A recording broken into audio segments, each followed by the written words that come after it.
a ocuparnos de los estudios epidemiológicos, ¿ya?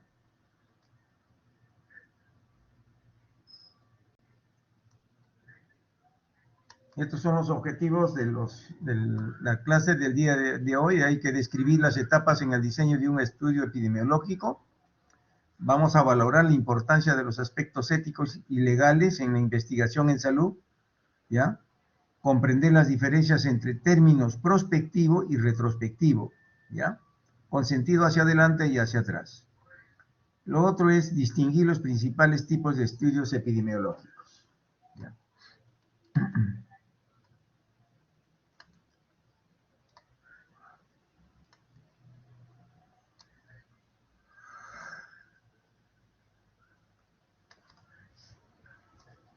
Como ven acá, los diseños epidemiológicos tienen como objetivo, miren, la investigación.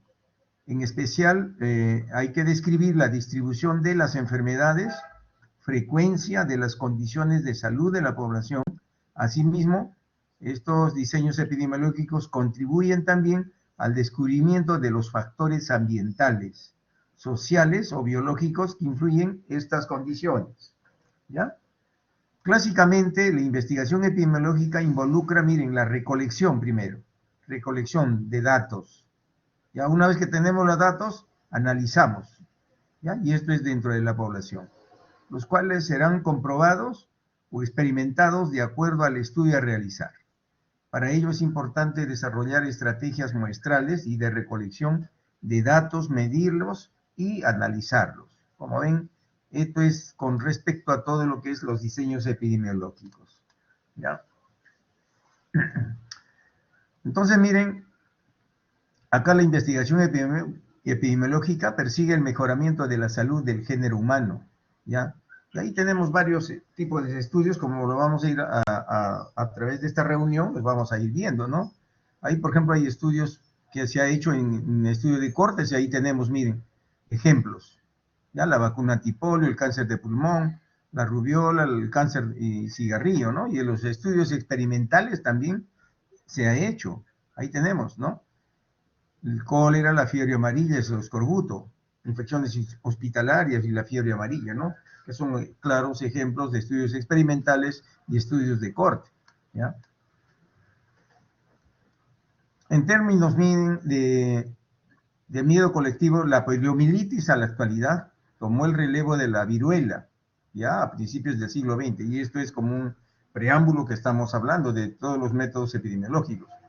El pánico, la discapacidad, que eso a la actualidad también hemos pasado, ¿no? Por un pánico, por una discapacidad, ¿no? En ese tiempo pasaba lo que es la poliomielitis, ¿no? La ceguera. Y el estigma, la cicatriz desfigurante, que era la viruela, ¿ya? Que supuso el azote de la viruela durante el siglo XVIII. Encontró en la vacunación un remedio para ser combatida, ¿ya? Y reducida hasta su erradicación. Es igualito lo que se quiere hacer con esta de la pandemia, hacemos una paradoja, ¿no? Aunque enfermedades, miren, como la tuberculosis o la difteria, asociadas a la pobreza, el hacinamiento y las deficiencias higiénicas, tuvieron una elevada carga de angustia. La soslayaron encontrando remedios terapéuticos y preventivos. A la actualidad, por eso vemos factores que muy bien podemos controlarlos, pero todavía nos falta la corresponsabilidad de las personas, ¿no? La corresponsabilidad de las personas que vienen presentando la tuberculosis o la difteria, como bien claro le dicen acá, ¿ya? Ahora, otro punto es ver las secuelas de la polio, ¿no? ¿Qué te produce qué secuelas te deja la polio? ¿Ya? Y te va a dejar una parálisis infantil discapacitante para el resto de tu vida, ¿ya? Hacía muy visible la sensación de fracaso de la medicina, ¿no? De manera paradójica. Esta enfermedad se enseñoreaba en países reputados por sus excelentes condiciones higiénicas, ¿ya? Ahora, miren, la población se asombraba porque la renombrada higiene no permitía combatirla y más bien parecía favorecerla. La polio fue conocida familiarmente como la enfermedad de la pastilla de jabón. Ya, miren, la pastilla de jabón. Se atribuyen a un investigador del Instituto Pasteur una frase que evoca una imagen exagerada pero pertinente sobre esta creencia. Si los niños frotaran sus bocadillos, contra las paredes antes de comérselos, había menos polio de lo que se pensaba en ese tiempo, ¿ya? Pero a través de los estudios se llegó a la conclusión que estas conjeturas que ellos venían haciendo no eran, ¿ya? Y ahí es donde aparece, pues, por eso le digo la vacuna del el ensayo que hicieron investigaciones, ¿no? Este es como un preámbulo que venimos haciendo, ¿no? El 26 de abril del 54, en Virginia, Randy Kerr, un niño de 6 años, fue el primer inmunizado del más amplio y publicitado ensayo clínico jamás realizado. ¿Qué es lo que ha pasado ahora último, ¿no? Con nosotros en la pandemia, haciendo un paralelo, ya esas 3.000 personas que se hicieron vacunar, ¿no? En la Cayetano, tanto en la Cayetano como en la Universidad San Marcos, ¿no? Prácticamente ellos se ofrecieron para ser, como se dice, conejillo de indias, ¿ya? Entonces, miren, Tomás Francis Jr. estableció para su ejecución 3 premisas previas. Se administraba una solución inerte a un número igual o mayor de los niños, ¿no?, que recibieran la vacuna, a ambos grupos vacunados y controles. Serían registrados y monitorizados de la misma manera y no se permitirían interferencias por parte de la INFIP, del instituto, ¿ya?, la Fundación Nacional para la Parálisis Infantil. ¿Ya? El objetivo marcado era, miren, era probar la vacuna inactiva de acuerdo con la mayor evidencia posible, con suficiente antigenicidad, o sea, la cantidad de antígenos que iban a ingresar al organismo, ¿no?, para asegurar niveles significativos de anticuerpos, ¿ya? Ahora, que obtuviera un grado de uniformidad y persistencia razonable y finalmente que estuviera libre de efectos serios. Es lo que se quiere, que las vacunas actúen, ¿no? Y como ven, estos son pues estudios, ¿ya?, que se vinieron haciendo con el fin de mejorar, pues, como se dice, la salud pública. Y ahora tenemos, por ejemplo, la polio que ya está erradicada en nuestro país, ¿ya? Eso es lo que se quiere. Ahora, el diseño que se empleó acá fue bastante complicado. Como dicen, hubo un protocolo dual. Por un lado, lo que se le llamó el estudio control de observación, ya que consistió primeramente, miren, en administrar la vacuna a los alumnos de segundo grado escolar, de 7 a 8 años, ¿ya? Mientras los de 1 a 3 grado no la recibían para servir como controles, ¿no? Entonces estamos hablando acá de casos y controles, ¿ya? Se compararían los casos de poliomielitis aparecidos en uno y otro grupo, ¿ya? Es lo que prácticamente este tipo de estudio nos daba, pero como les digo, más adelante lo vamos a ver cada uno por uno.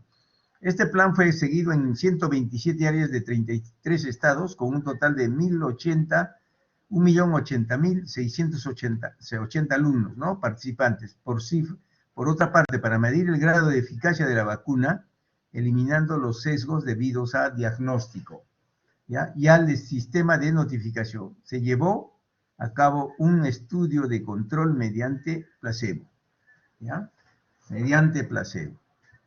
Los niños de 1 a 2, 3 años se combinarían entre sí, vacunando a la mitad de ellos y recibiendo el resto una sustancia parecida, pero sin efecto, sin inmunidad contra la polio.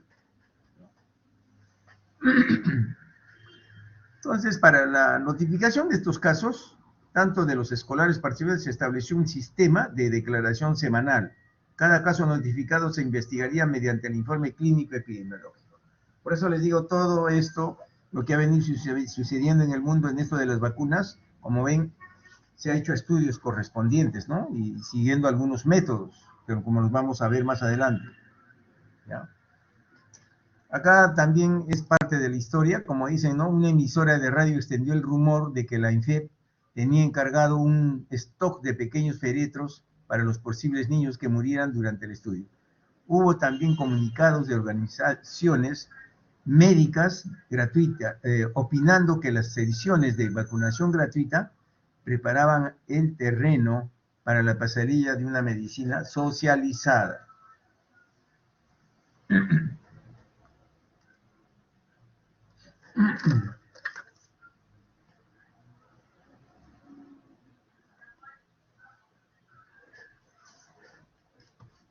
Como ven, miren, esto también tuvo bastante interés por Tomás Francis en explicar correctamente el objetivo del estudio a los padres, ¿no?, y de obtener un consentimiento informado, es lo que está sucediendo también en esta vacunación, ¿no? Que se está haciendo. O sea, se firmaron, quizás ustedes ya se han hecho vacunar algunos, ¿no? Han firmado un documento, que ese es el consentimiento informado, ¿ya? Y en ese tiempo, de igual manera, se hacía, se procedía, ¿ya?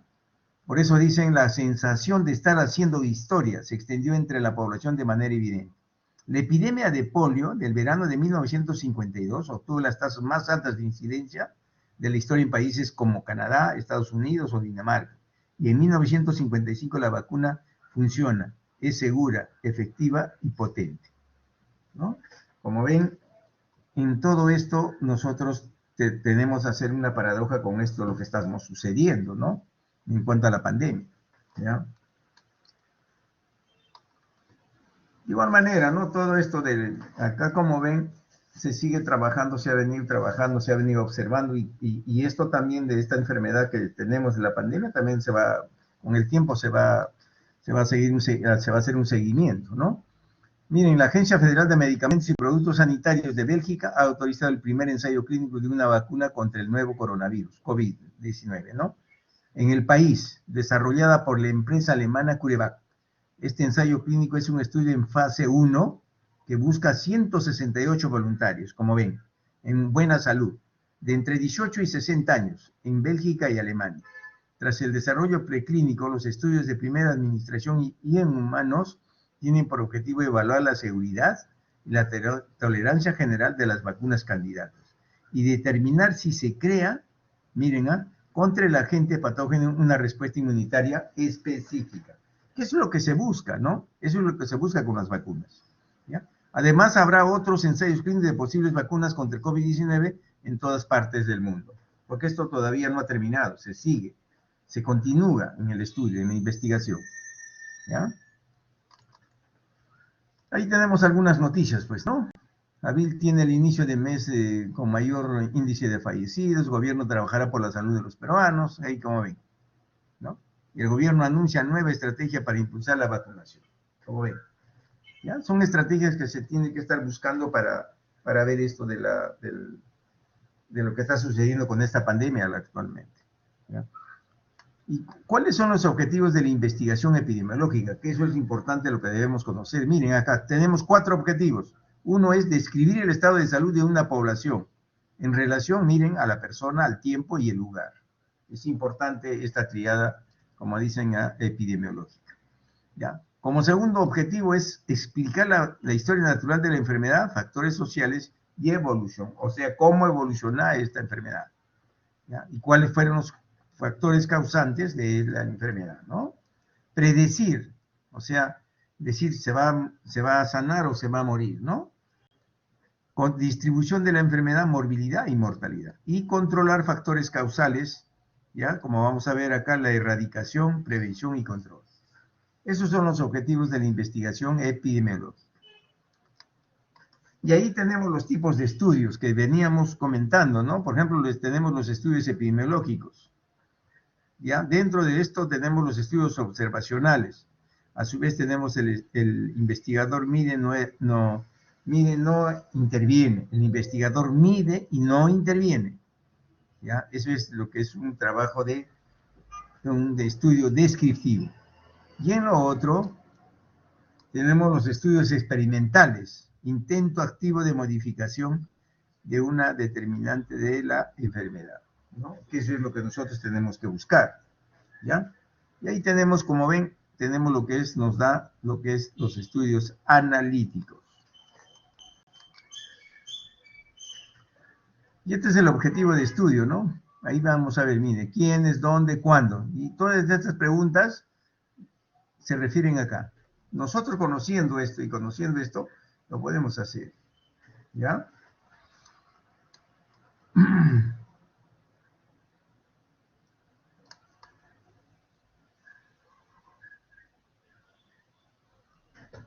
La clasificación de los diseños epidemiológicos, ¿no? Como les decía anteriormente, hay que ir conociendo cuáles son los prescriptivos y los descriptivos y los prospectivos y los retrospectivos, ¿no? Y acá los descriptivos tenemos, miren, cómo se dividen en longitudinales, en la población, estudios ecológicos, ¿ya? Tenemos en forma individual la serie de casos, reporte de casos y transversal. Y en los analíticos, estudios analíticos primarios, tenemos los observacionales, tenemos de intervención, casos y controles y cohorte. ¿Ya? Entonces, como ven, esta es la clasificación de los estudios epidemiológicos. Y acá tenemos también los estudios observacionales. ¿Cómo se han dividido? Tenemos acá observacionales, descriptivos. ¿Para qué vamos a utilizar esto? Para indicador común de morbilidad e incidencia, la prevalencia, de mortalidad, de enlace en registros públicos, ¿ya?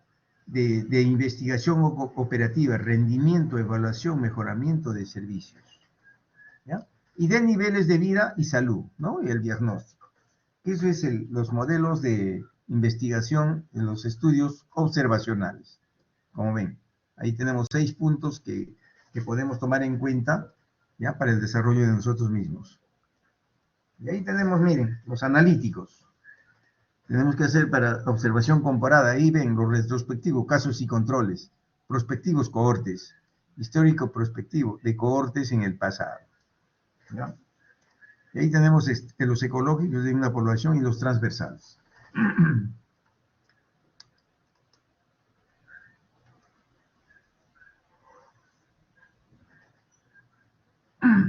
Y los estudios experimentales, miren, ¿qué es lo que vamos a tomar en cuenta, ¿no? Que son ensayos clínicos controlados.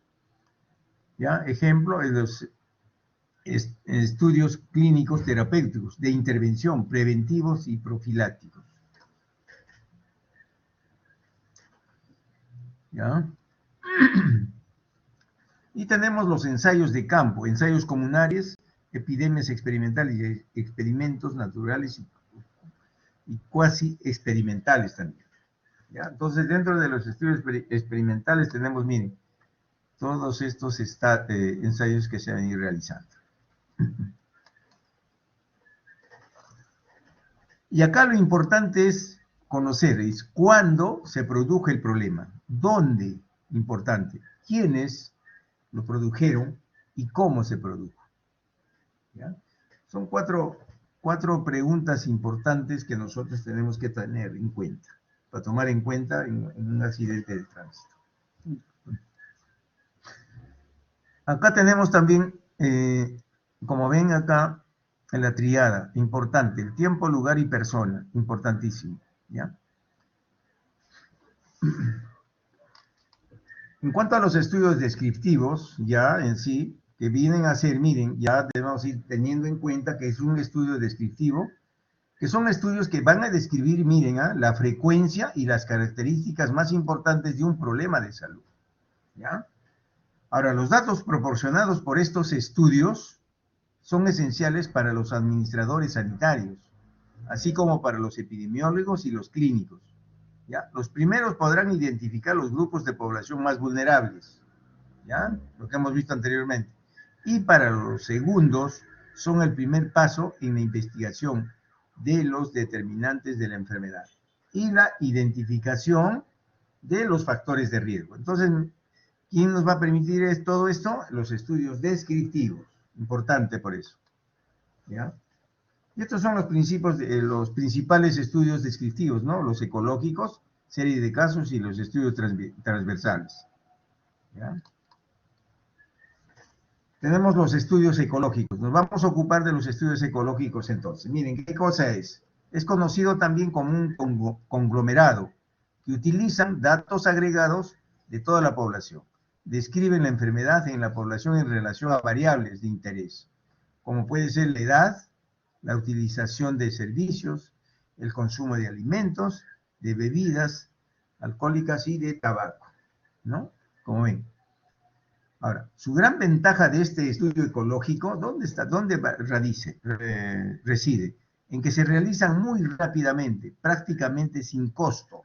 Ya miren, los estudios ecológicos, sin costo y con información que suele ser disponible, la mortalidad y los nacimientos. Asimismo, miren, la principal limitación de estos estudios ecológicos, ¿ya?, es que no pueden determinar si existe una asociación entre una exposición y una enfermedad a nivel individual, e incapacidad para controlar por variables potencialmente confusas, ¿ya? Entonces, como ven, esto es justamente los estudios ecológicos. Importante ver, ¿no?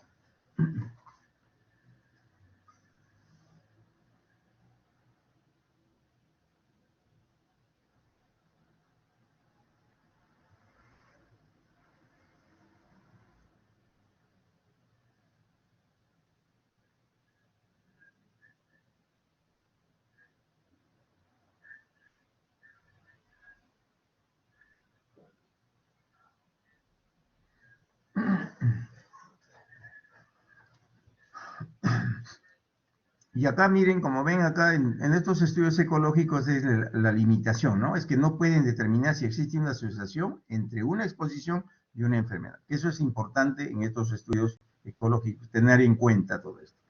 Y acá estos estudios ecológicos también vamos a ver cómo, qué tipos encontramos dentro de estos estudios, ¿no? Y ahí tenemos, miren, tenemos los tipos de tipo exploratorio, ¿ya? Que son estudios encaminados, miren, a obtener información no existente, ¿ya?, sobre la distribución de un problema de salud. Sirven de inicio para nuevas investigaciones partiendo de una hipótesis, ¿ya? Partiendo de una hipótesis. Ahora, tenemos también estudios de tendencia temporal, que estudia la ocurrencia en cuanto a la secuencia secular anual mensual, ¿ya? Acá nosotros podemos hacer en un mes, en un año, o en forma mensual o en forma semanal, también lo podemos hacer estos estudios. Por eso hablan de tendencia temporal, ¿ya?, el tiempo. Y comparativa de poblaciones, ¿no? Comparar poblaciones en forma global respecto a la información de salud, morbilidad y mortalidad, ¿no? Nosotros podemos acá comparar, por ejemplo, la morbilidad, ¿no?, que tenemos tanto en Chorrillos como en, ¿qué se llama?, en Surco, ¿no? Podemos hacer, ¿ya? Conociendo los perfiles epidemiológicos lo hacemos y comparamos, ¿ya? Pero esto lo hacemos mediante ¿qué? Mediante cifras relativas, ¿ya? Porque ahí es donde nosotros tenemos que emplear todos los indicadores, ¿ya? Y tenemos también otros tipos de estudios ecológicos, los geográficos, que es el estudio de mortalidad y múltiples condicionantes según su área geográfica. Así es. Por eso les decía, la geografía también es importante en cuanto a la medicina, porque esto nos va a ayudar también, estos tipos de estudios geográficos, ¿ya? ¿Y cuáles son las desventajas de este tipo de estudios ecológicos? Ahí tenemos, miren, primero es su capacidad para hacer inferencias causales. Está limitada por el hecho de que no se observan las asociaciones en el nivel individual. Es difícil separar los efectos de dos o más factores de riesgo en esto de los ecológicos. Algunos factores de riesgo no están disponibles a nivel agregado o grupal, ¿ya? Y con frecuencia no es posible determinar si la exposición precedió a la enfermedad, ¿no? Hay ambigüedad temporal. Esto viene a ser las desventajas de los estudios ecológicos. Y asimismo tenemos también las ventajas, ¿ya? Y ahí tenemos, miren, son relativamente baratos y rápidos. Pueden representar el primer paso para investigar una posible relación causa y efecto. Generan hipótesis etiológicas. Son útiles para evaluar intervenciones en la población, programas y políticas, ¿no? Ahí tenemos, miren, los estudios ecológicos, las 4 ventajas, ¿ya? Y acá nos vamos a ocupar también de otro tipo de estudio que es la serie de casos. Ya hemos visto los ecológicos, ¿no? Ahora vamos a ver la serie de casos. ¿Qué cosas son estos estudios? Son estudios frecuentes que describen una característica de una enfermedad o de una paciente, ya que sirven para generar nuevas hipótesis. Muchas veces documentan la presencia de nuevas enfermedades o efectos adversos y en este sentido sirven para mantener una vigilancia epidemiológica, ¿ya? Son muy útiles, miren, son muy útiles para formular hipótesis. No sirven para evaluar la presencia de una asociación estadística. La presencia de una asociación puede ser un hecho fortuito, ¿ya? Ahora, la gran limitación de esta serie, de este tipo de estudio, es en definitiva la ausencia de un grupo control, o sea, no hay control acá. Nosotros realizamos el estudio y punto, ¿ya? Acá como ejemplo muchas veces lo hemos hecho con algunas enfermedades, ¿no? Que se han venido produciendo acá en el Perú, como por ejemplo el Guillain-Barré, que es una serie de casos, ¿ya? Y ahí tenemos las ventajas y las desventajas de este tipo de estudio, ¿no? En las ventajas, útil para generar hipótesis, útil para enfermedades raras con pocos factores de riesgo establecidos y caracteriza las medidas para desórdenes, ¿ya? Y las desventajas en esta serie de casos no establece relación causal, no puede evaluar la prevalencia, incidencia de la enfermedad, ¿ya? Esas son prácticamente las ventajas y desventajas de este tipo de estudios, ¿no? De la serie de casos. Y también tenemos otro, que es los estudios transversales. ¿Ya? Y ahí tenemos, miren, llamados también estudios de prevalencia, que estudian simultáneamente la exposición y la enfermedad en una población bien definida en un momento determinado. ¿Ya? Y ahí tenemos, miren, esta medición simultánea no permite conocer la secuencia temporal de los acontecimientos y no es por tanto posible determinar si la exposición precedió a la enfermedad o viceversa, ¿ya? Ahora, se utilizan fundamentalmente para conocer la prevalencia de una enfermedad o de un factor de riesgo, ¿ya? Estos estudios transversales se utilizan fundamentalmente para conocer la prevalencia de una enfermedad, ¿ya? Ahora, esta información, ¿ya? Por estos estudios transversales son de gran utilidad para valorar el estado de la salud de una comunidad y determinar sus necesidades. Asimismo, sirven como todos los estudios descriptivos para formular hipótesis etiológicas, ¿no? Para buscar la causa, hipótesis causales, ¿no? Y estas son las características también de estos estudios. Miren, exposición y enfermedad se miden simultáneamente. Se determina la prevalencia y la distribución de factores asociados. Periodo único, breve y bien delimitado. La población puede ser seleccionada aleatoriamente sin considerar la exposición o el evento. Esas son las características, por ejemplo, de los estudios transversales. Y el trabajo que nosotros vamos a hacer en las prácticas son estudios transversales, ¿ya? ¿Y cuáles son las ventajas de este tipo de estudios? Ahí tenemos, miren, que se pueden estudiar múltiples exposiciones, de bajo costo y en poco tiempo.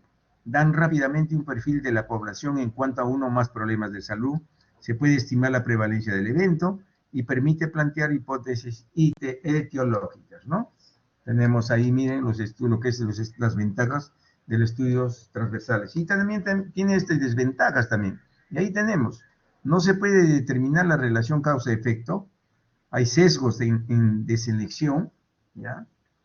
Ahora, sobre representación de enfermos sobrevivientes o concurso clínico favorable, no útil para el estudio de enfermedades raras, de corta duración o alta letalidad. ¿Ya? Mire.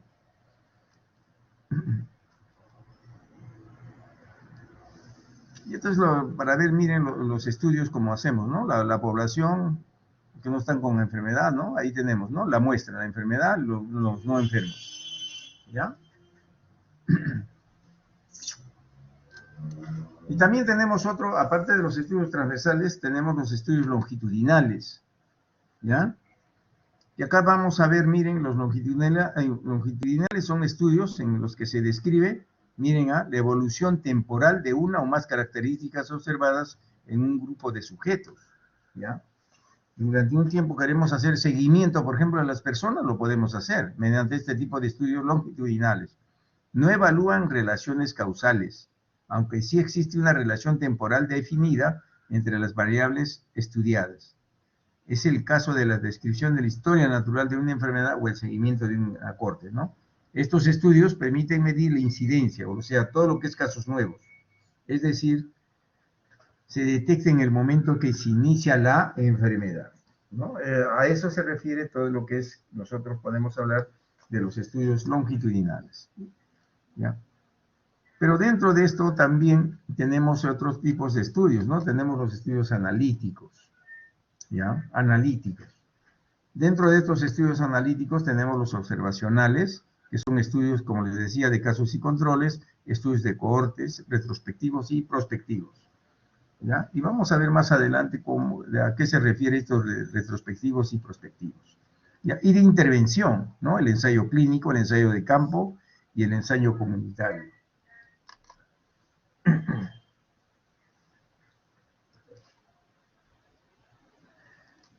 Este es otro tipo de estudio, ¿no? De casos y controles. ¿Ya? Los estudios casos y controles fueron empíricamente empleados, como ven, miren como ejemplo, a John Snow en el siglo XIX durante sus investigaciones sobre el cólera, ¿no? En donde comparó casos y no casos en cuanto al lugar de residencia, ¿no? Los que tomaban agua de río y los que no lo tomaban, ¿no? Ahí estaban comparando prácticamente, ¿ya? En estos estudios se busca con frecuencia a un grupo de afectados, por eso le digo por la enfermedad, que son los casos, y un grupo de sanos, al menos sin sufrimiento de la enfermedad, ¿ya? Y estos son prácticamente los controles.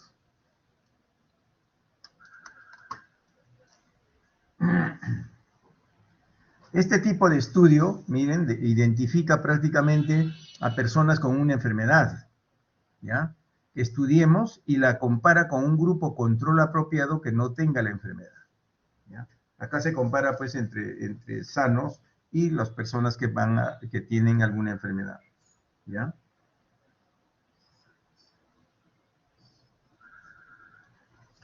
Ahora, la relación entre uno relacionados con la enfermedad se examina comparando la frecuencia de exposición o a este u otros factores entre los casos y los controles. ¿Ya? Nosotros podemos controlar una persona que ha ido continuamente a algún hospital y a la otra persona que nunca ha ido, ¿no? Ahí son los controles, ¿ya? A este tipo de estudio, más utilizados en la investigación, se le podría describir como un procedimiento epidemiológico analítico no experimental, ¿ya? Miren, ¿ah? No experimental, con un sentido retrospectivo. Ya están partiendo del pasado, ya que partiendo del efecto se estudian sus antecedentes, en el que se seleccionan dos grupos de sujetos llamados casos, o sea, los que presentan la enfermedad, y controles, los que no presentan la enfermedad, según tengan o no la enfermedad, ¿ya? En estos estudios de la parte de un grupo de enfermos, casos, y un grupo de no enfermos, ¿no? O de no enfermos, los controles. Lo que vamos a buscar es la frecuencia con la que han estado expuestos a un factor que se sospecha sea la causa, ¿no? Por ejemplo, acá queremos ver, por ejemplo, un estudio sobre el cáncer, ¿no? De piel, los que van a la playa y los que no van a la playa, ¿no? Ahí estaríamos controlando. Y ahí estamos haciendo casos y controles, ¿ya? Para ello se usa la tabla tetracórica, en donde los casos son todos los que tienen la enfermedad, A más C, todos los que tienen la enfermedad. Y los controles son los que no tienen enfermedad, B más D. Y busca comparar la frecuencia de la exposición entre los casos, ¿ya? O sea, los que están con la enfermedad y los que tienen los que no tienen la enfermedad, ¿no? Los que tienen la enfermedad y los que no tienen la enfermedad, ¿ya? Con la frecuencia de exposición entre los controles, ¿no? Entre los controles, los sanos y los que tienen la enfermedad, los que no tienen la enfermedad, los sanos y los que no tienen la enfermedad, ¿ya? Y ahí tenemos los casos y controles, ¿no? Como les decía antes, expuestos y no expuestos en el tiempo, los casos, ¿ya? Y acá estamos hablando de los que han presentado la enfermedad, ¿ya? Vamos a ver, sacamos el grupo de los expuestos y el grupo de los no expuestos que están enfermos, ¿ya? Y vamos a ver los controles, los que estuvieron expuestos, que están sanos, y los no expuestos, que están sanos también. Y ahí tenemos, esos vendrían a ser los controles, ¿ya? Y ahí tenemos, miren la tabla tetracórica, como les decía, ¿no? Los casos, ¿ya? A más C, los que presentan la enfermedad. Y los que no presentan la enfermedad son los sanos, ¿ya? Ahí tenemos, B más D, ¿ya? Y acá están haciendo una comparación, pues, del cáncer gástrico, ¿no? Los que presentan, los que toman el consumo de alcohol, ¿no? ¿Ya? Ahí tenemos los que presentaron, los que sí presentan la enfermedad y los que no presentan la enfermedad, los que presentan la enfermedad, pero los que no están expuestos, ¿no? ¿Ya? O sea, los que no consumen el alcohol, ¿ya? Y ahí tenemos el grupo control también, ¿ya? 30, 20, ¿no? Ahí como ven. Y para esto, pues, se emplea como ven, bien claro dicen acá, el odds ratio, ¿ya? Que es una razón de productos cruzados, razón de disparidad, razón de predominio, proporción de desigualdades, razón de oposiciones, oposición de probabilidades contrarias, cociente de probabilidades relativas y la oportunidad relativa, ¿no? ¿Ya? Por eso ahí está la formulita OR, A más A por D, A por C, ¿ya? Si la frecuencia de exposición, miren, a la causa es mayor, por eso les digo, si la frecuencia de exposición a la causa es mayor, en el grupo de casos de la enfermedad, en los controles podemos decir que hay una asociación entre la causa y el efecto, ¿ya? Cuando es mayor de 1, ¿ya? Y la medida de asociación que permite cuantificar esta asociación se llama el odds ratio. Es por eso lo que nosotros se utiliza esto en cuanto a este tipo de estudios, ¿ya? Y ahí tenemos en cuanto al análisis de datos por los ratios, ¿no? Es la medida de asociación entre la exposición y la enfermedad, es una aproximación del riesgo relativo, es una aproximación, ¿ya? Los no expuestos, ¿no? El número de casos tenemos acá, tanto de las personas no, que están enfermas, pero que salen desde los expuestos y los no expuestos, ¿no? Y ahí vemos lo que es en el odds ratio de exposición, ¿ya? Como ven acá, ¿ya? Y en los grupos controles, ahí vamos a ver en el expuesto el número de que no han enfermado, que no se han enfermado, y en los no expuestos también, de igual manera, ¿ya? Y ahí tenemos, miren, prácticamente la fórmula, ¿no? En los ratios, A más A por D, cruzado, como dicen, cruzado, y B por C, y ahí tenemos cruzando, ¿ya?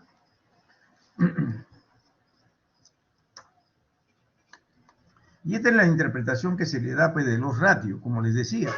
Para interpretar los ratios se compara el valor a 1, ¿ya? Si el odds ratio es igual a 1, no hay asociación entre la enfermedad y la exposición. Si el odds ratio es mayor que 1, hay asociación entre la enfermedad y la exposición. Si el odds ratio es menor a 1, la asociación es negativa, es protectora, ¿ya? Es protectora entre la enfermedad y la exposición, ¿ya? Esta es prácticamente la interpretación del odds ratio, ¿ya?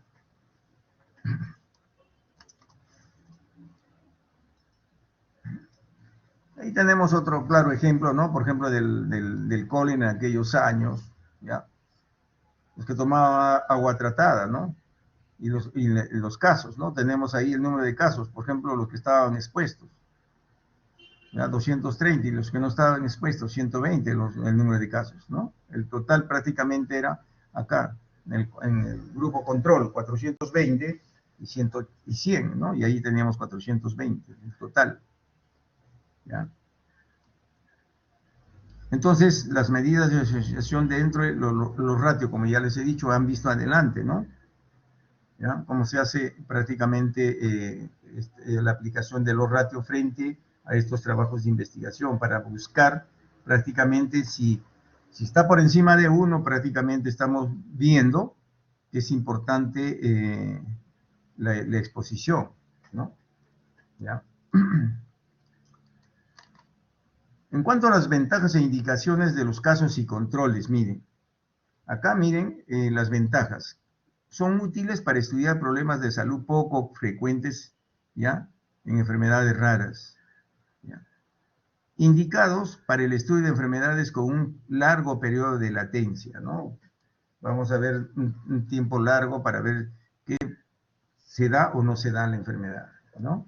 Caracterizan simultáneamente los efectos de una variedad de posibles factores de riesgo del problema de salud que se estudia. Se conoce pronto la respuesta por ser el estudio corto, ¿ya? Cuando se quiere hacer la exploración simultánea de varios factores y la hipótesis no es concreta. Es barato, con fáciles de ejecutar, permite el análisis de varios factores de riesgo para una determinada enfermedad. Esas son prácticamente las ventajas del tipo de estudio de casos y controles, ¿ya? Y también tenemos contraindicaciones y desventajas, ¿ya? Miren, como bien claro dicen acá, es poco útil cuando la frecuencia, ¿ya?, y exposición del factor causal investigado es baja de exposición. Ya están viendo. No producen estimativos directos de la incidencia de la enfermedad en los expuestos y no expuestos, ¿ya? Como se trata de eventos del pasado, el aspecto relacionado con la memoria del entrevistado adquiere una gran importancia, ¿ya? Por la facilidad con que se introducen seguros de selección a los casos y controles, es considerado como de menor valor en la confirmación de hipótesis, ¿ya? Menor valor.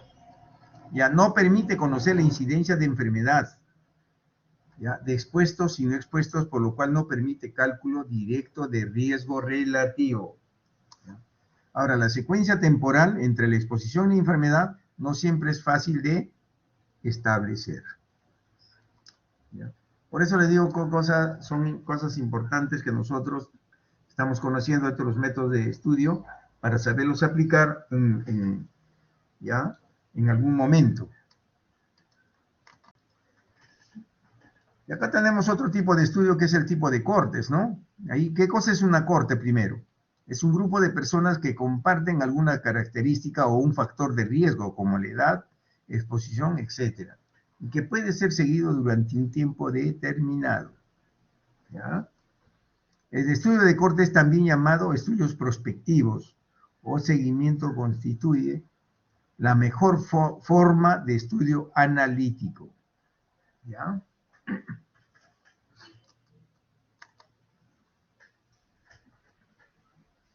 En este tipo de estudio, miren, los individuos son identificados en función de la presencia o ausencia de exposición a un determinado factor, como les decía. En este momento todos están libres de la enfermedad de interés y son seguidos durante un periodo de tiempo para observar la frecuencia de aparición del fenómeno que nos interesa. Por decir, si nosotros tenemos una población de 100, a eso les hago el seguimiento, ¿no? Y ahí vamos a ver, eso se llama corte. Y ahí vamos a ver qué queremos investigar de ahí de esa corte, ¿ya? Si al finalizar el periodo de observación, la incidencia, ¿ya?, los casos nuevos de enfermedad, es mayor en el grupo de expuestos, miren, en el grupo de expuestos, podremos concluir que existe una asociación estadística entre la exposición a la variable y la incidencia de la enfermedad, ¿ya?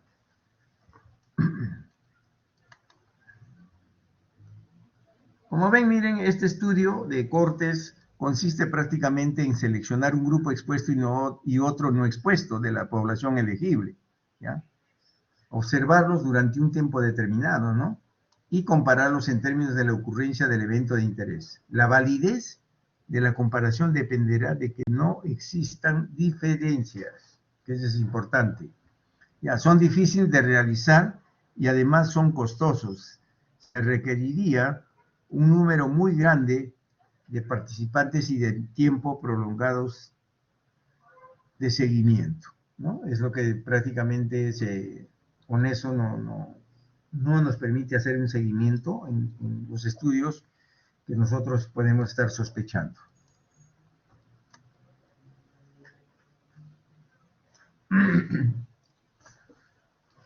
Y acá, como ven, miren, los estudios de corte, ¿no? El pasado, el presente, el futuro, factor de riesgo, la enfermedad y los estudios de casos y controles. Es un diagrama la cual ustedes ven, lo vamos a ir viendo para que se den cuenta qué es un factor, qué es un estudio de corte, ¿no? Si yo, por ejemplo, en TBC también podemos hacer una corte, ¿no? De todos los pacientes que han ingresado y ver también cuántos pacientes han abandonado, ¿no? Ahí estaríamos haciendo un estudio de corte también, ¿ya?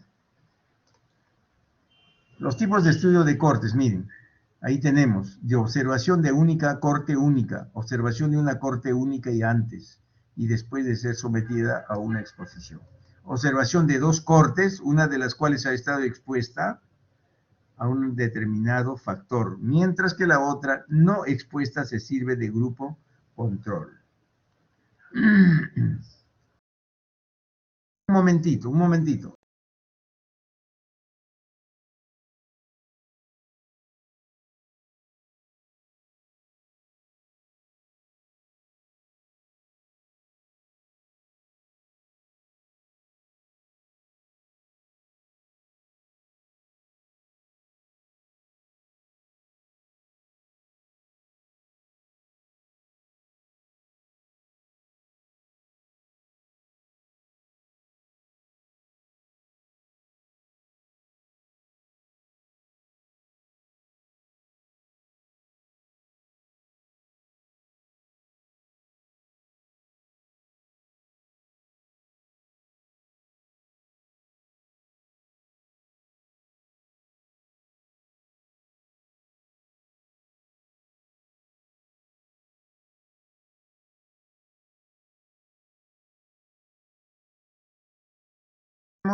La observación de corte única, por ejemplo. Es como les decía, las cortes, cómo se van dividiendo.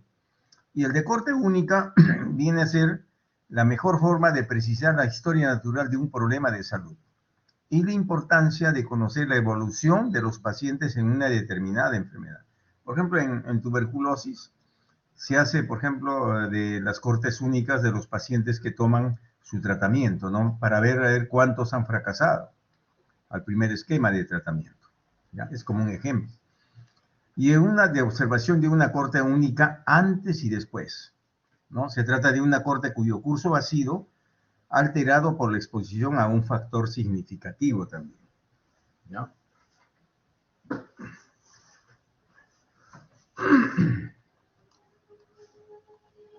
Y observación de dos puntos, ¿no? Una expuesta y otra no expuesta a un determinado factor o estudio de cortes, ¿no? Que estas son, vamos a hacer de dos cortes prácticamente estamos haciendo acá, que puede tratarse de la comparación a lo largo de un periodo de tiempo de dos grupos separados espontáneamente, ¿no? Por una determinada condición o de la comparación de dos cortes, de las cuales una ha sido expuesta. Estos son los verdaderos experimentos en epidemiología o relacionados con ensayos clínicos, ¿ya? Con ensayos clínicos. Estos son los verdaderos experimentos en epidemiología o relacionados con ensayos clínicos controlados. Es lo que nos quiere dar a entender con esto de la observación de dos puntos, ¿ya? En cuanto a las dos cortes que podemos nosotros hacer el estudio comparativo. Y ahí miran para las cortes históricas, ¿no? Que viene a ser el seguimiento de registros previos desde los acontecimientos de la época hasta el momento actual, ¿no? Reclutamiento de una corte. Por ejemplo, si nosotros podemos reclutar 100 pacientes, ya ahí podemos ver, es una corte, ¿no? Y hacemos el seguimiento correspondiente de acuerdo a la enfermedad que nosotros queramos estudiar, ¿ya?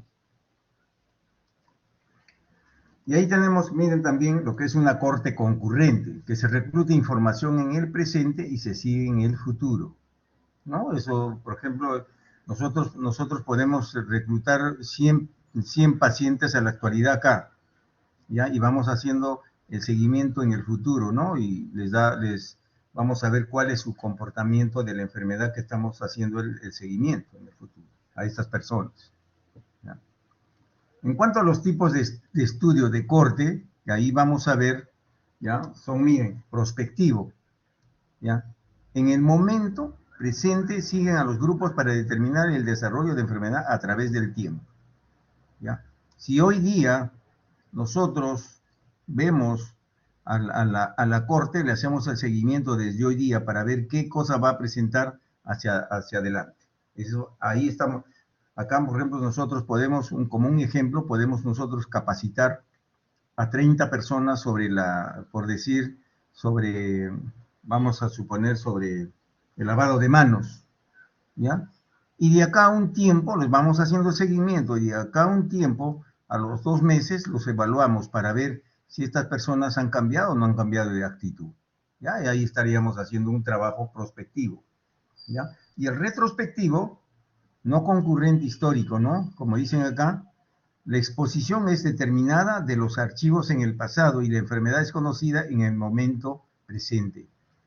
¿Ya? Esto quiere decir que nosotros queremos hacer estudios, por ejemplo, en retrospectivo del pasado, cómo ha sido el comportamiento de las diabetes anteriormente, o queremos hacer como un ejemplo también apendicectomías, ¿no? ¿Cuántas apendicectomías hemos tenido el año pasado y cuáles han sido sus factores causales, ¿no? Ahí estamos haciendo un trabajo retrospectivo, ¿ya? Y ambipectivo es un combinado prácticamente, ¿no? de lo que van a ver acá. La exposición es determinada de los archivos en el pasado, ¿ya? Como les decía. Pero además se hacen mediciones de tal exposición a través del tiempo, ¿ya? Entonces tiene dos, acá el ambipectivo tiene parte del prospectivo y tiene también parte del retrospectivo, ¿ya? Y acá tienen, miren, los usos de los estudios de corte. ¿En qué utilizamos? ¿Ya? Ensayar una hipótesis de causalidad, ¿no? Como les decía, buscar, por ejemplo, las causas, ¿ya? De una enfermedad, ¿ya?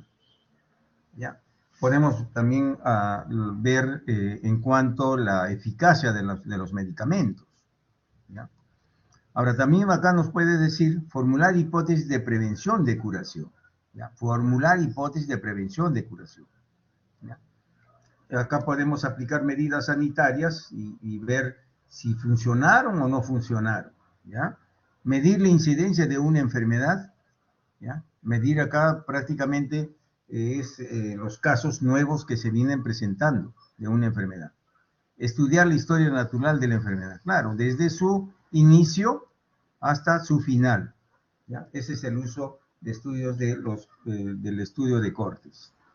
¿Y cuáles son las ventajas? Miren, acá en cuanto a las ventajas, miren, que da imagen más completa y detallada en relación con la asociación factor de riesgo y la enfermedad investigada. Así es. Esas son las ventajas. Es más factible cuando la enfermedad es de alta prevalencia, ¿ya? De alta prevalencia. Acá prácticamente no estamos hablando de incidencia, de casos nuevos, sino de prevalencia. Proporciona información más fidedigna, miren, en cuanto al factor de riesgo, al efecto o secuencia de su aparición en el tiempo. Tiende a tener menor probabilidad de sesgos. Menor probabilidad de sesgos. Ahora, los datos de cohortes permiten obtener datos sobre incidencia, ¿ya? Casos nuevos y mortalidad, con la cual se puede calcular en forma directa el riesgo relativo, ¿ya? Esas son las ventajas de los estudios de cohorte, ¿ya? ¿Y cuáles son las desventajas de estos tipos de estudios? Y ahí tenemos, es más costoso cuando más prolongado es el estudio. Requiere una muestra de mayor tamaño para obtener diferencias significativas entre los grupos. Es muy afectada en el análisis por las pérdidas de los sujetos de los diferentes grupos, posibilidad de pérdida en el seguimiento, ¿no?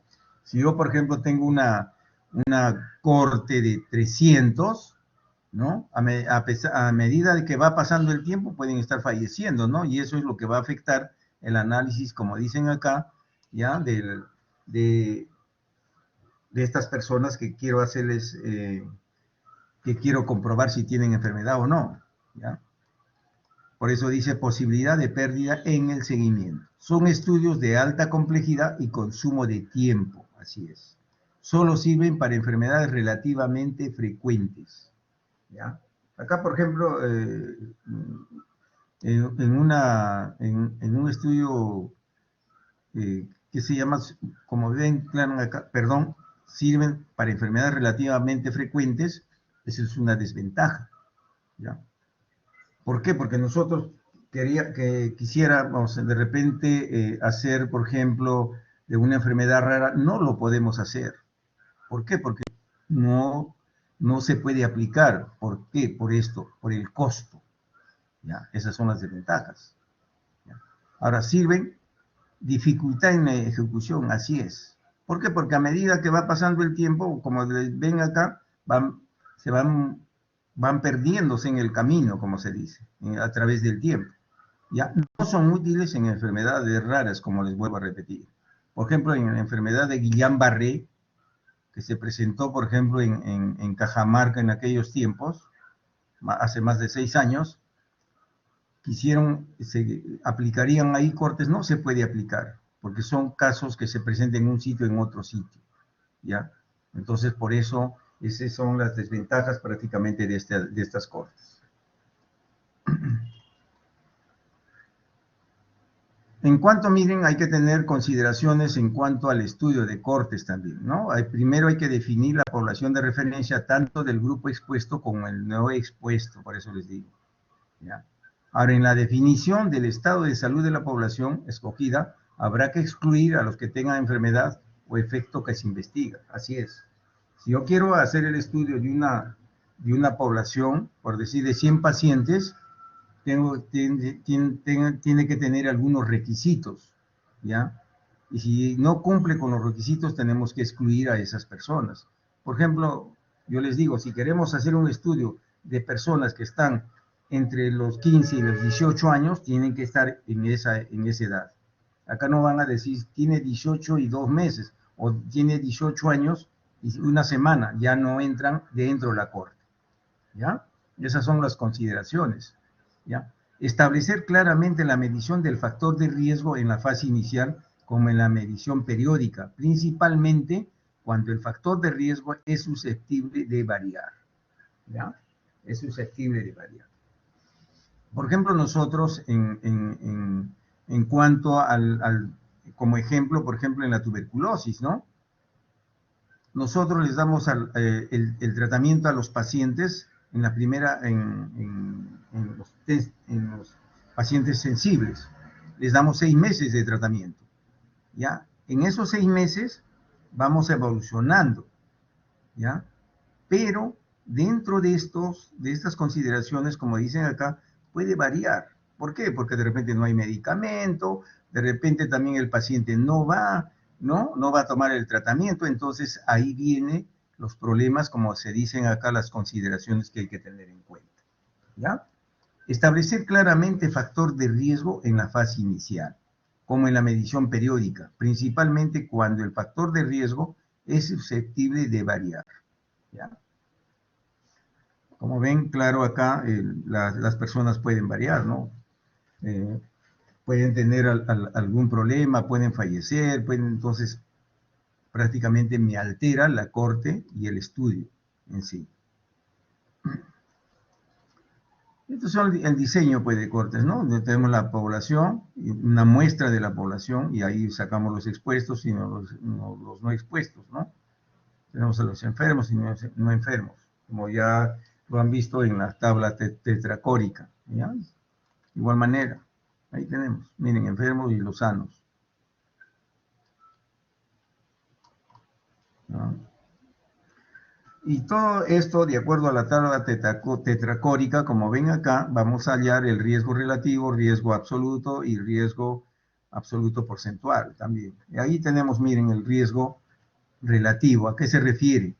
Que es una razón o cociente, como ven, es una razón o cociente que resulta de dividir la tasa de incidencia, ya la tasa de incidencia, o sea, el número de casos nuevos, ¿no? Del grupo expuesto, ya, de todos los que estuvieron expuestos, entre la tasa del grupo no expuesto. Cuanto mayor sea la razón y mayor es la posibilidad de que el factor de riesgo sea la causa del efecto o enfermedad.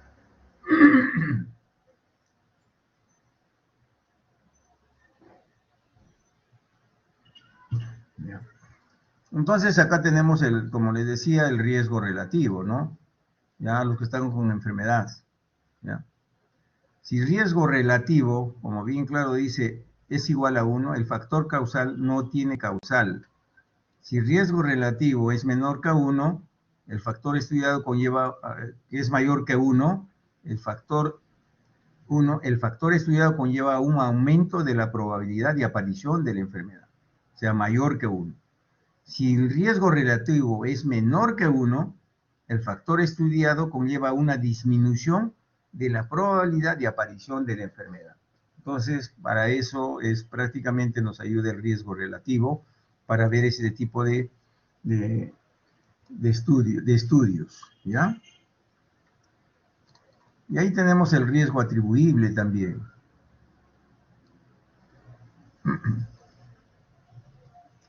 Que viene a ser es lo que se reduciría la tasa de la enfermedad si logramos eliminar el factor de riesgo. Y es la diferencia de la tasa de incidencia, siendo esta la proporción de eventos que pueden ser evitados si el factor de riesgo fuera eliminado, ¿no? Ahí tenemos, ¿ya? Esta es la fórmula del riesgo atribuible. Ya hemos visto la del riesgo relativo también, ¿ya? Y como les decía, tenemos también otro que es el riesgo atribuible porcentual, que indica el porcentaje de tasa que se debe al factor de riesgo en estudios en relación con el grupo expuesto. Acá vamos a hablar solamente del riesgo atribuible porcentual a todo, solamente al grupo que se expone,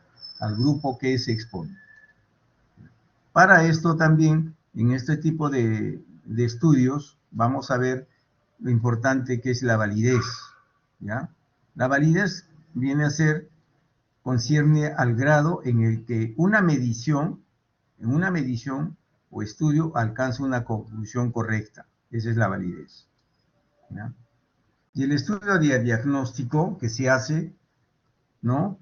Viene a ser el propósito de los estudios de diagnóstico, que viene a ser para desplazar las probabilidades calculadas de la presencia de una enfermedad hacia uno u otros extremos de la escala de probabilidades, ¿ya?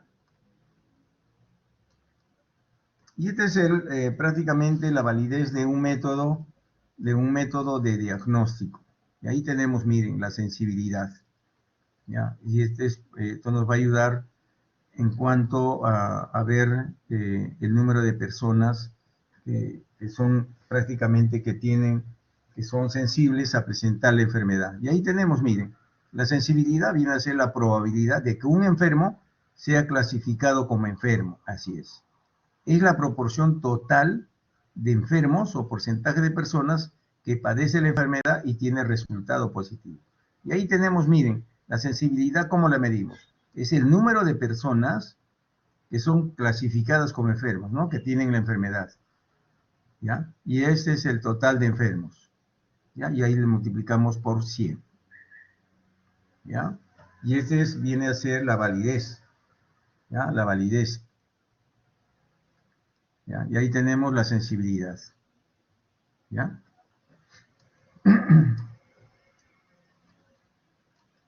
Y ahí tenemos también otro, aparte de la sensibilidad, en este tipo de estudios tenemos la especificidad, ¿no? Que va a indicar la proporción de individuos sanos, confirmados como tales por el resultado negativo del test o sin enfermedad, ¿no? Que viene a ser, en cuanto a la especificidad, número de personas que son clasificadas como sanas dentro del número total de personas sanas, ¿ya?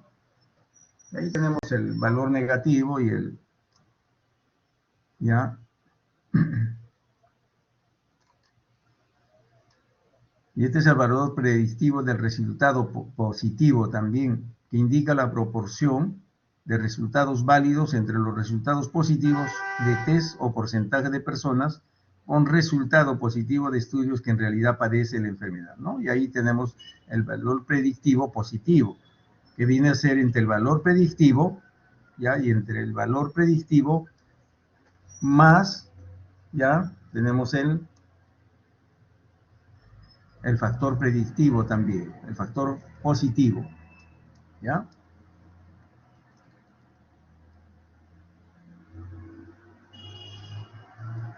En cuanto al valor predictivo del resultado negativo, ¿ya? Que también esa es otra fórmula que se define como el porcentaje de personas con resultados negativos de un estudio que no padece la enfermedad, ¿no? Que interesa.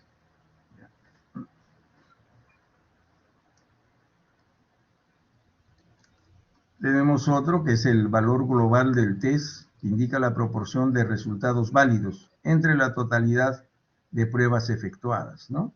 El valor global del test, ¿ya? Valor predictivo más valor negativo, ¿ya?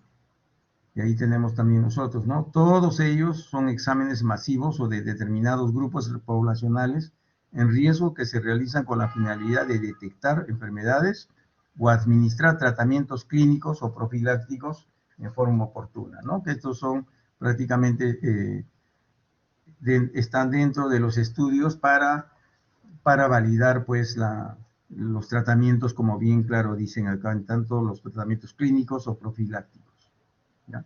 Y esta es la tabla tetracórica que prácticamente, si nosotros nos ponemos a jugar de todo lo que hemos visto, acá lo vamos a ver, ¿ya? Acá está el valor predictivo, ¿ya? Todo esto, ¿ya?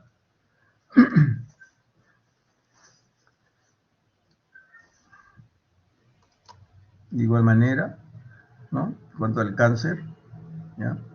Aplicamos nomás las fórmulas que hemos estado viendo y ahí vamos a tener la sensibilidad, la especificidad, ¿ya? El valor productivo negativo también y el valor global, que podemos encontrarlo ahí. En cuanto a la sensibilidad, ahí teníamos, como ven acá, ¿ya? ¿No? Cuanto mayor sea la sensibilidad de un estudio, es más probable que permita detectar a personas con la enfermedad que interesa. Así es, ¿ya? Y la especificidad, ahí nos da claro también, cuanto mayor sea la especificidad de un estudio, es más probable que las personas sin la enfermedad de interés no se considere que padecen el trastorno, ¿no? ¿Ya? Este es como le decía, ¿ya ven?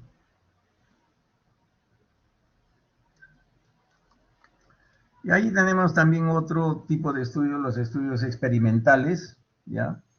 En los estudios experimentales el investigador, miren, va a manipular las condiciones de la investigación. Este tipo de estudios se utilizan para evaluar la eficacia de diferentes terapias, de actividades preventivas o para la evaluación de actividades de planificación o programación sanitaria. Y esto lo venimos haciendo pues también ahora, como ustedes se han dado cuenta en esto de la pandemia, se viene haciendo estos tipos de estudios experimentales, ¿ya? Y no solamente lo estamos viendo en cuanto a las terapias, sino en cuanto a la vacunación, todo esto, ¿ya? El investigador es el que decide la exposición. Así es. Ya, ¿qué pasó, por ejemplo, cuando esta vacuna recién se puso ¿qué se llama? Se quiso experimentar acá en el país, ¿no? Se llamó a algunos voluntarios y ahí prácticamente nosotros decidimos que se le coloca la vacuna para ver cuál es el resultado que tiene, ¿ya? El gran control que se tiene sobre el diseño facilita la interpretación de las asociaciones como causales, ¿ya? En los estudios experimentales. En cuanto a estos estudios experimentales, miren, podemos considerar a las siguientes, ¿no? Los terapéuticos, ¿ya? Los terapéuticos o prevención secundaria, que se realizan con pacientes con una enfermedad determinada y determina la capacidad de un agente o un procedimiento para disminuir síntomas, para prevenir la recurrencia o para reducir el riesgo de muerte por dicha enfermedad. Esto lo hacemos, pues, estos tipos de estudios los hacen con los medicamentos, ¿no? Por ejemplo, hay medicamentos que ustedes, que a la actualidad yo también estoy conociendo, nuevos, ¿no? Y poco a poco han venido haciéndolos, estos en estudios experimentales, ¿no? Para ver cuál es el efecto que va a producir estos medicamentos en las personas, ¿ya? Y los preventivos o prevención primaria evalúan si un agente o procedimiento reduce el riesgo de desarrollar una enfermedad. Por ello, los estudios experimentales preventivos se realizan entre individuos sanos que están a riesgo de desarrollar una enfermedad. Esta intervención puede ser sobre una base individual o comunitaria a toda una población determinada. ¿no? Ustedes, en cuanto a los preventivos, acá tenemos lo que es las vacunas, pues, ¿ya? Como un ejemplo, claro. ¿Ya? Y ahí tenemos también dentro de los experimentados el ensayo clínico, ¿ya? Que viene a ser un estudio experimental, ¿ya? Más frecuente. Los sujetos son pacientes y evalúa uno o más tratamientos para una enfermedad o proceso, ¿ya? La validez de este estudio radica en que el proceso aleatorio haga los grupos comparables en las variables más relevantes en relación al problema. Ejemplo, la enfermedad, efecto terapéutico, enfermedad, agente etiológico, ¿no? Ahí, por ejemplo, tenemos acá en cuanto a la tuberculosis, ¿no? Los últimos medicamentos que se han venido empleando, ¿ya? Que tenemos, por ejemplo, la bedaquilina y la de la Maniz, ¿no? Que son medicamentos que han ingresado prácticamente al tratamiento, pero han estado, se ha hecho este tratamiento, este ensayo clínico en personas que ya tenían la enfermedad, ¿ya? Y en los ensayos de campo, que tratan con sujetos que aún no han adquirido la enfermedad, ¿ya? O sea, son enfermos, son sanos, o con aquellos que estén en riesgo de adquirirla, y estudian factores preventivos de enfermedades, como ejemplo pueden ser la administración de vacunas, ¿ya? Que es lo que se ha estado buscando también en esto de la enfermedad, ¿no? Del coronavirus, ¿ya? O el seguimiento de las dietas también, ¿ya? De dietas. Y en los ensayos comunitarios incluyen intervenciones sobre bases comunitarias amplias, el flúor en agua de consumo, caries, o educación o desnutrición, que nosotros podemos hablar, por ejemplo, sobre, como les decían antes, sobre lavado de manos, ya estamos haciendo un ensayo comunitario en una gran población, ya vamos a ver sobre qué es lo que aprendieron y qué es lo que van a hacer, si cómo es su actitud frente al lavado de manos de la población, ¿no? Que viene a ser un ejemplo de un ensayo comunitario. También tenemos los experimentos naturales, ¿no? Exposición a radiaciones, enfermedades degenerativas, ¿ya? Experimentos naturales, ¿no? Por ejemplo, las personas que se van a la playa, ¿ya? Vamos a ver cuántas personas van a la playa, ¿no? Y el tiempo de exposición que tienen a las radiaciones en este tiempo ahora, ¿no? Y de ahí estaríamos viendo un experimento natural. Y en los estudios cuasi experimentales, ¿ya? Al investigador no le es posible controlar a los sujetos del experimento, ¿no? Como ejemplo tenemos diversos tipos de investigación en personas o animales de laboratorio. En ambos casos deben regirse por normas éticas internacionales, ¿ya? Y acá tenemos los tipos de estudio, pues, ¿no? Epidemiológico.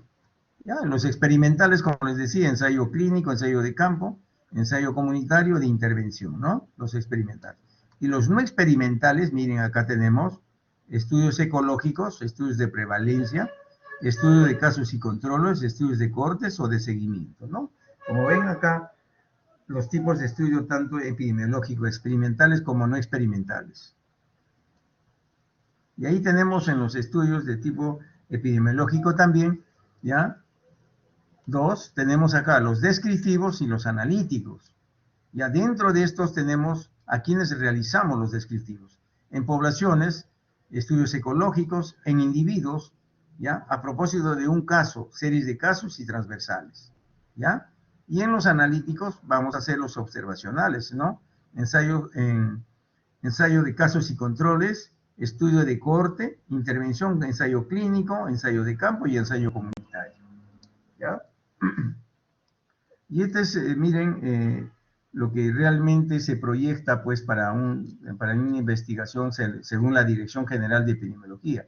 Estos son los proyectos de investigación, el esqueleto, como se dice, ¿no? O la forma como realmente se debe presentar un proyecto de investigación según la Dirección General de Epidemiología, ¿no? El título de la investigación, el resumen, planteamiento del problema, justificación del estudio, marco teórico, los objetivos de investigación, la hipótesis, la metodología, plan de análisis, ya la organización de las autoridades y publicaciones, consideraciones éticas y consentimiento informado, el cronograma, presupuesto, referencias bibliográficas, currículum vitae de las investigaciones, anexos, instrumentos de recolección de datos y ampliación de los métodos, ¿no? Eso es prácticamente el proyecto o la forma como debe presentarse un proyecto de investigación según la Dirección General de Epidemiología, ¿ya?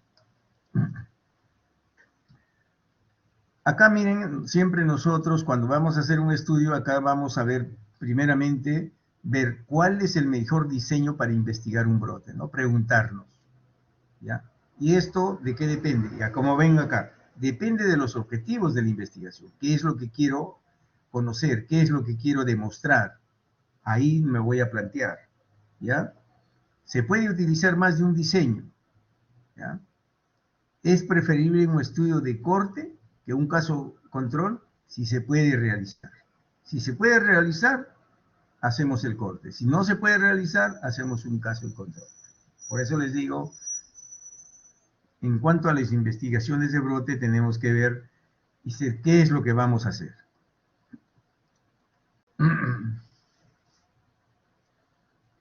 Como ven, miren, una vez, a su vez, la investigación epidemiológica también puede ser clasificada en función de las estrategias metodológicas particulares que aplica para el estudio de la frecuencia, distribución y determinantes de la salud en la población. Desde este punto de vista, hay dos grandes clases, ¿ya? Hay dos grandes clases de investigación epidemiológica, los estudios experimentales y los no experimentales u observacionales, que eso es lo que hemos visto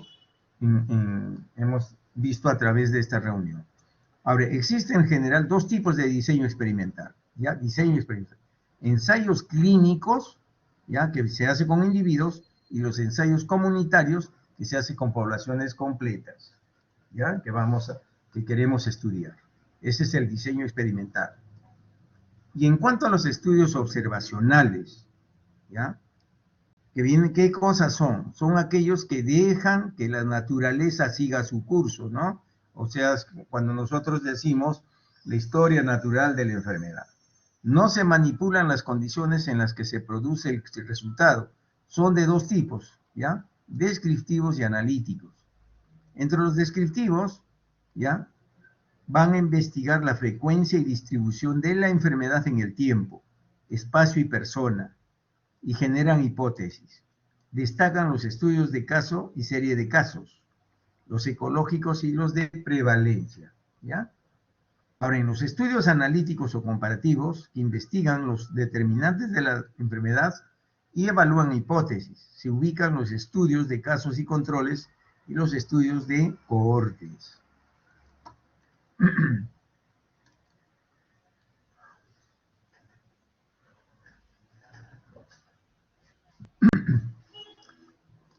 Y acá también miren, no solamente la epidemiología la podemos emplear de diferente manera, ¿no? Tenemos la investigación epidemiológica de campo, ¿ya?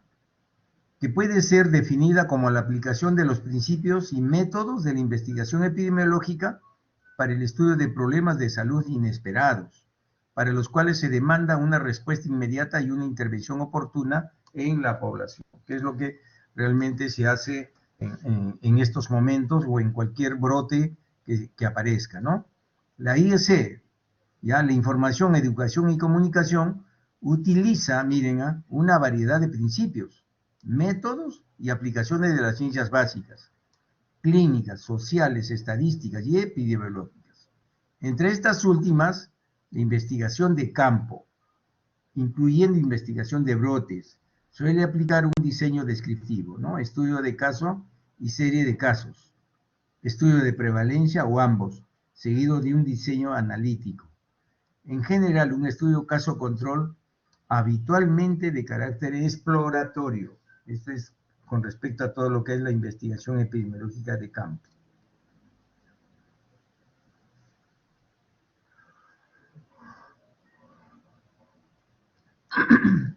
Entonces, la información, educación y comunicación, por su procedimiento ágil, riguroso, eficaz y técnicamente sencillo, está diseñada para ofrecer las respuestas urgentes que requieren los que toman las decisiones, especialmente los de nivel local, ante situaciones de brote o epidemia, ¿ya? El prototipo de software de apoyo a la IEC es el programa EPINFO, desarrollado por el CDC y la Organización Mundial de la Salud. El uso de sistemas de información geográfico, el SIG, aplicados a epidemiología adquiere gran importancia para el análisis espacial de los eventos de salud y el diseño de mapas de riesgo, entre otras aplicaciones relevantes a las investigaciones de campo. ¿Ya? Entonces, miren, la investigación de brotes y epidemias es el ejemplo típico más frecuente de un IS. ¿Ya?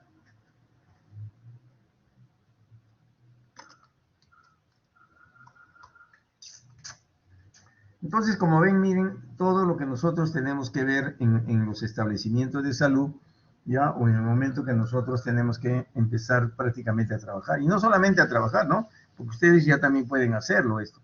Ahora, la capacidad local de actuar frente a un brote, incluyendo la investigación del mismo, guarda relación directa con dos aspectos generales del equipo local de salud. ¿Y qué es lo que debemos saber?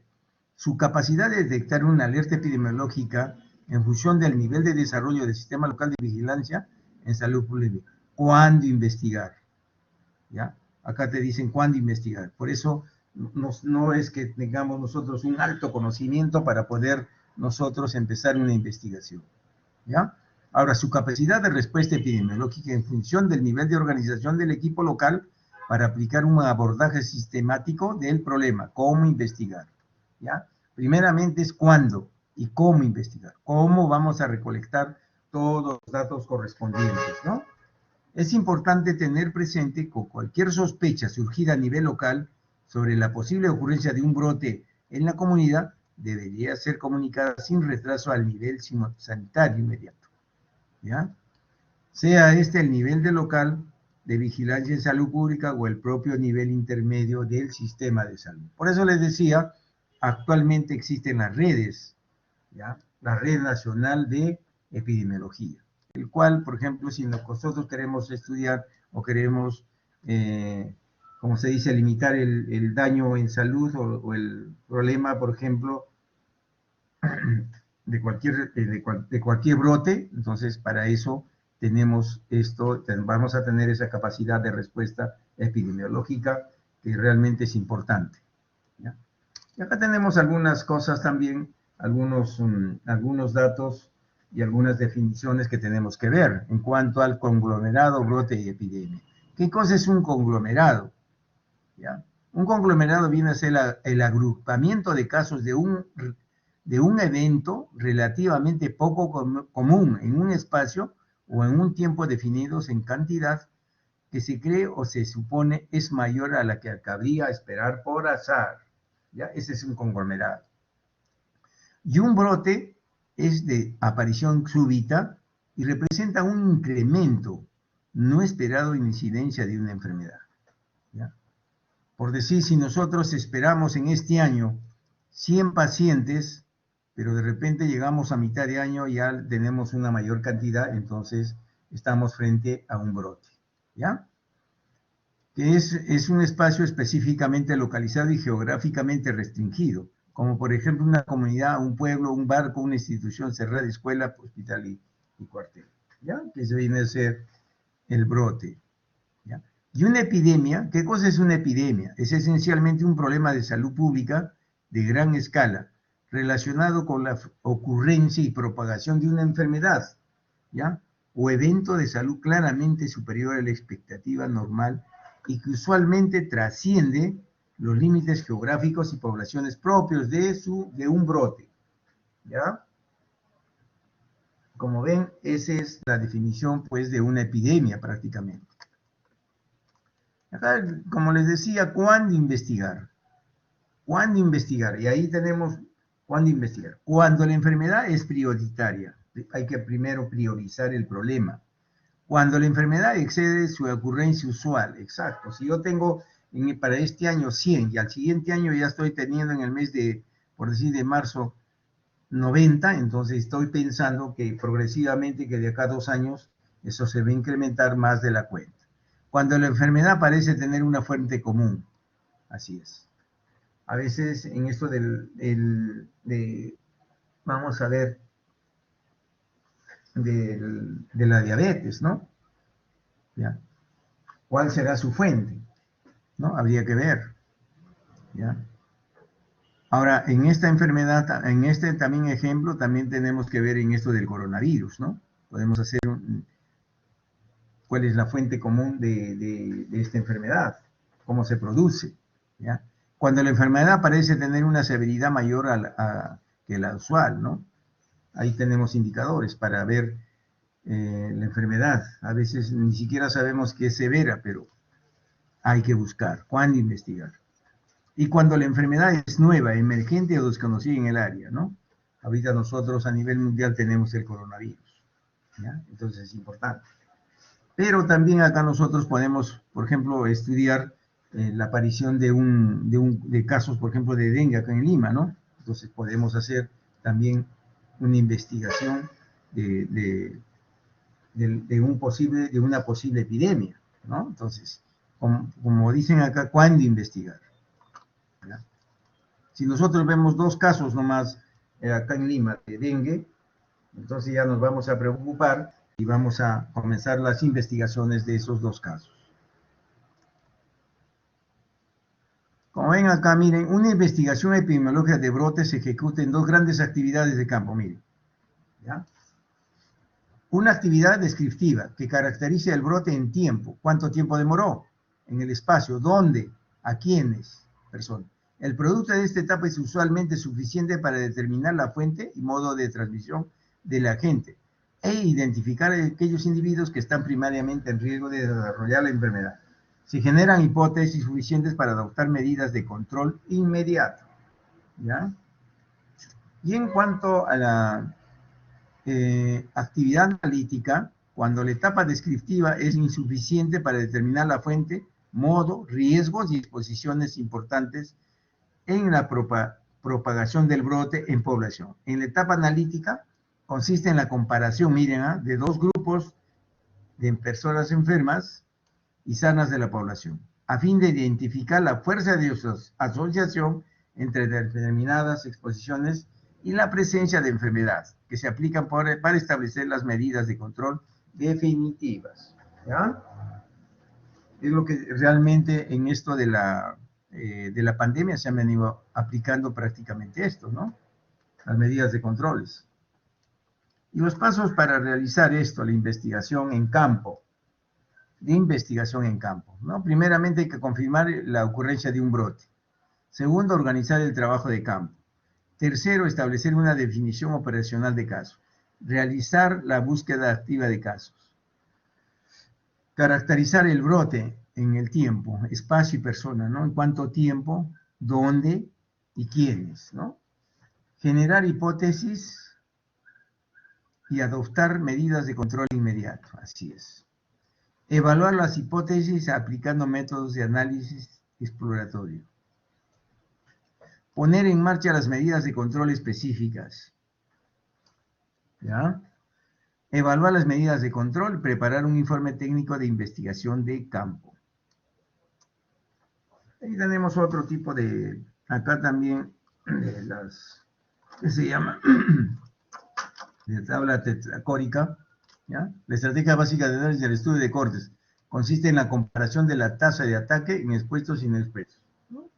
Tasa de ataque que viene a decir, ya, acá que es una tasa de incidencia, la tasa de ataque, la fuerza de asociación que explora por medio de riesgo relativo, es decir, por la razón de incidencias, ¿ya? Por la razón de incidencias.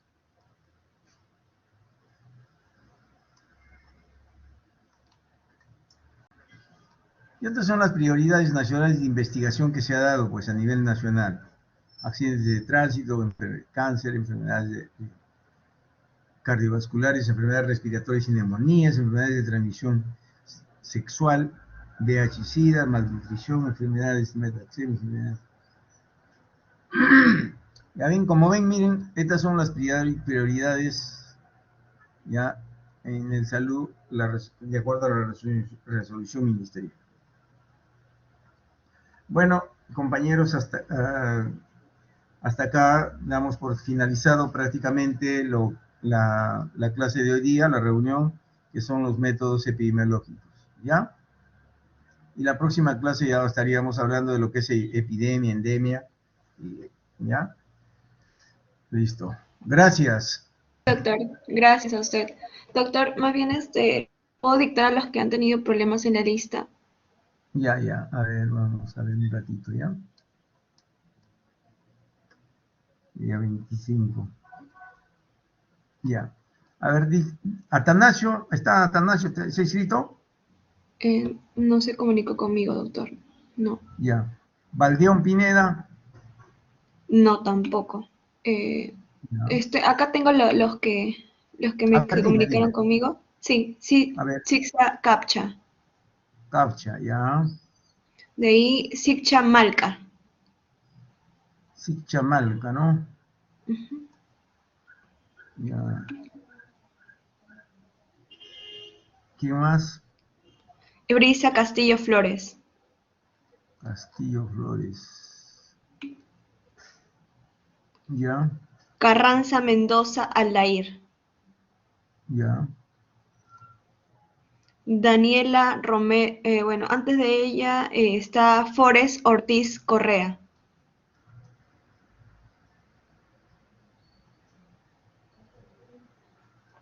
y Daniela Romero Palacios. Ya, Romera Palacios. Sí, por último, un Flores me doctor has que... dicho, ¿no? Flores. Primero fue Flores, ¿no? Sí, Flores Castillo. Flores Castillo, Romero Palacios. Flores Castillo. Eh, sí, y Daniela Romero Palacios. Ya, Y por último a Myron Nick Espinosa Cisneros.